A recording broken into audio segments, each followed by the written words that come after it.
এবার ঠিক করে বলুন তো ঠাম্মির কি হয়েছে? না না, ওনার কিছু হয়নি, কিন্তু ওনার ঘরে আপনাদের যিনি ছিলেন উনি মারাত্মকভাবে আহত হয়েছে। পেশেন্টকে ওটিতে নিয়ে গেছে ডাক্তাররা, সিরিয়াস কন্ডিশন, মাথায় গুরুতর আঘাত পেয়েছে। আপনারা দ্রুত একবার হসপিটালে আসুন। পেশেন্টের ঘরে ছিল মানে সে তো আমার ওয়াইফ চিনি, কিন্তু ও তো অনেকক্ষণ আগে বাড়িতে চলে এসছে।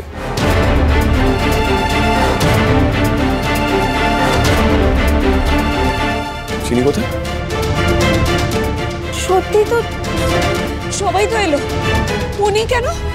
স্যার উনি তো বাড়িতেই যাননি, উনি তো এখানেই ছিলেন।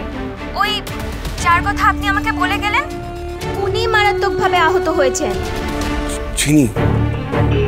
আপনি শিওর? চিনির আবার কি হলো? মাথায় নাকি চোট পেয়েছে, হাসপাতালে। সে কি? উনি পেশেন্টের ঘরেই ছিলেন, শুধু তাই নয় উনি পেশেন্টের বেডেই শুয়েছিলেন। কেউ ওনাকে ভারী কিছু দিয়ে মাথায় আঘাত করেছে।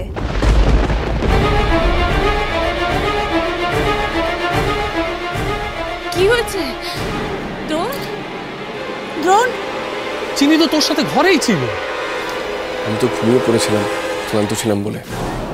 পিসিমণি চেঁচামেচি শুনে আমি নিচে যখন চলে আসছি তখন চিনি ঘরে ছিল না। ভেবেছিলাম ও আগেই চলে এসছে পিসির ডাকে। কিন্তু ও তো ঘরে থাকলে নিশ্চয়ই এতক্ষণ এখানে চলে আসতো। তাহলে তো হাসপাতালের খবরটা সত্যি। চিনি হাসপাতালে গেল কখন? কেন গেল? পেশেন্টের বেডেও কেন শুনে? কেই বা ওকে আঘাত করবে?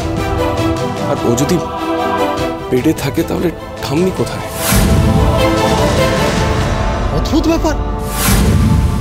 বিষ খেয়ে অসুস্থ হয়ে হাসপাতালে গেল হেম, আর চিনি ওকে দেখতে গিয়ে আহত হলো। কেউ মারলো ওকে? কি হচ্ছেটা কি?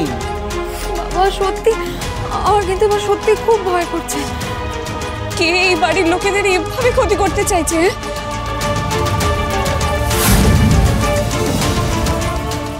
হায় কপাল, এসব কি হচ্ছে?